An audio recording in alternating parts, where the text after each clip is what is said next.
Hola, mi nombre es Lucila Sandoval y el tema de hoy son los derechos humanos, las violaciones a derechos humanos específicamente. ¿Qué son los derechos humanos? Son una especie de tratado o acuerdo internacional que se ha hecho sobre a qué tiene derecho una persona sencillamente por el hecho de ser una persona. Existen dos argumentos principalmente en contra de los derechos humanos. Uno por parte del Estado y uno por parte de los grupos de gestión de paz y de defensa en contra de la represión. El primero es que, aunque estos derechos humanos son intrínsecos a cualquier persona y aunque deben de ser respetados, hay casos en los que se pueden abolir. El Estado justifica bajo un uso legítimo de la fuerza pública diferentes tipos de violaciones a derechos humanos. Lo podemos ver, por ejemplo, en el caso de Atenco, en el que fueron reprimidas cientos de personas, arrestos arbitrarios, hubo un par de muertes y incluso hubo agresiones sexuales bastante violentas en contra de las mujeres reprimidas. En este caso, se justifican diciendo había manifestantes violentos, había grupos que estaban atentando contra la paz pública, contra la ciudad, y se tenían que ver reprimidos y se tenían que ver controlados. Este es uno de los argumentos. El otro argumento, que me parece mucho más interesante de explorar, es de los grupos de gestión de paz y de grupos autonomistas incluso. Lo que dicen es, el concepto de derecho humano es una redundancia. Esto es importante porque lo que ellos dicen es que a nivel discursivo, hablar de derechos humanos es hablar de algo que el Estado debería de garantizar de por sí, que no es una cuestión que deba de ser legislada como tal, sino que debe de ser una cuestión absolutamente intrínseca al ser humano. Esto es interesante porque insisten en que los trabajos como ONGs, partidos políticos, asociaciones vinculadas al gobierno, lo que están haciendo es suplir una función del gobierno, que es asegurar que estos mecanismos, que estos instrumentos que busquen la integridad de los individuos y de los ciudadanos funcionen.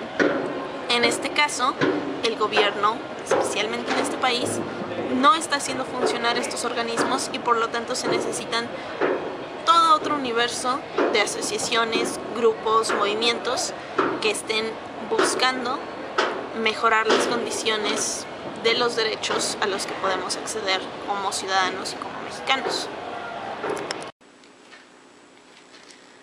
Las violaciones a derechos humanos no son para nada eventos aislados.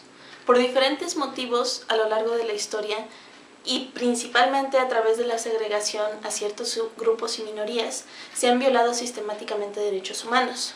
Hoy en día, por ejemplo, uno de los grupos más vulnerables sigue siendo la mujer. Sencillamente por la distinción de género, en diferentes países se han vulnerado sus derechos.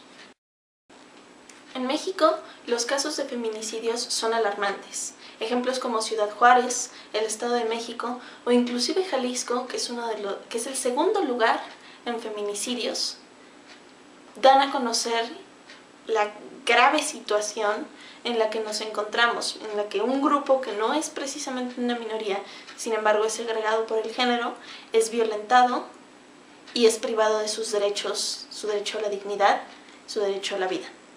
Otro grupo que es frecuentemente violentado es el de los jóvenes. En este caso, creo que es interesante analizarlo desde la perspectiva mexicana. En el ITESO, por ejemplo, uno puede creer a veces que estas violaciones a derechos humanos, estas privaciones, tienen que ver con una cuestión sociocultural o de clase. Sin embargo, en una universidad privada, como el ITESO, hace poco se hizo una encuesta en la que se reveló que un 70% de los encuestados había sufrido violaciones a sus derechos. 70% es muchísimo, la muestra fue de más de 1,200 estudiantes. ¿Cómo es que se violentan estos derechos?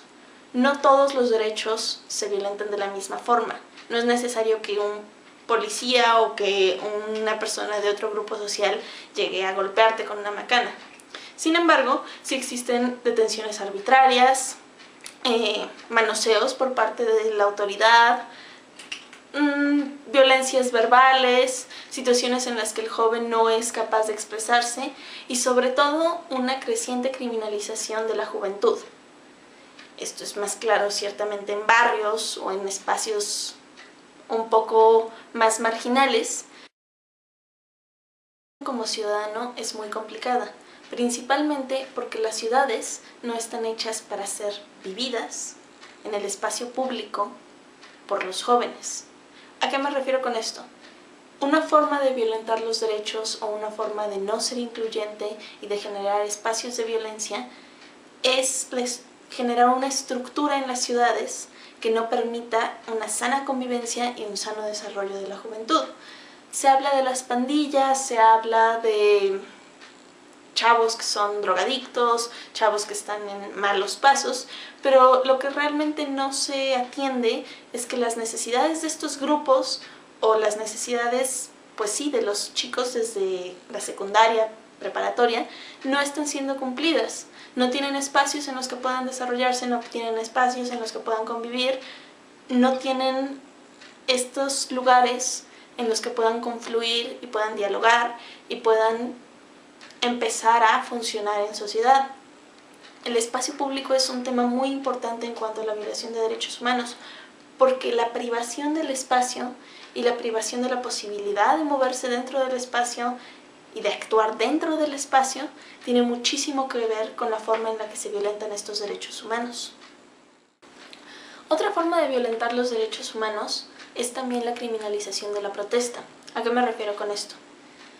Diferentes grupos sociales, juventud, movimientos, ONGs, tienen derecho y tienen la libertad de expresión que les permite increpar a la autoridad con respecto a algún tema o alguna necesidad que no se está cubriendo. Cuando esto ocurre, normalmente se generan manifestaciones públicas, de nuevo en el espacio público. Pero, ¿qué ocurre cuando estas manifestaciones son reprimidas? Cuando se justifica el legítimo uso de la fuerza pública para violar, secuestrar, aprender, golpear, incluso matar manifestantes, como en el caso de Atenco. Aquí estamos hablando ya no de una violación a derechos humanos, sino de una violencia sistémica por parte del Estado a la oposición. Finalmente, la cuestión de los derechos humanos es algo que a todos nos debe de importar desde una u otra perspectiva. Podemos no estar de acuerdo con las personas que se manifiestan, con la forma en la que lo hacen, pero esto no anula sus derechos. Incluso el que una persona sea violenta en este país no anula sus derechos. Aquí no tenemos la pena de muerte. Y eso implica que no justificamos que el Estado genere violencia en contra de individuos, aun si estos llegan a ser violentos. Ahora, si estamos hablando de manifestaciones pacíficas, en situaciones peculiares, es decir, en situaciones... Pero la situación del joven, movimientos de jóvenes, entonces podemos hablar de una verdadera represión. Yo les quisiera invitar a que intentaran analizar un poco más cualquiera de estas situaciones en las que el Estado reprime violentamente. Y, por último, hacer una breve, pequeñísima invitación. El próximo jueves, 14 de noviembre, a la 1 p.m., estará en la terraza de la biblioteca, la cafetería de la biblioteca, el grupo Más de 131, colectivo al que yo pertenezco.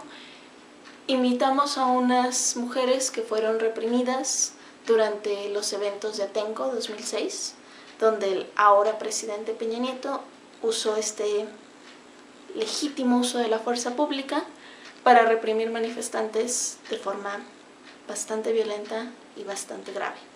Creo que es algo que no deberíamos de olvidar y bueno, hago esta invitación a que escuchen testimonios de primera mano.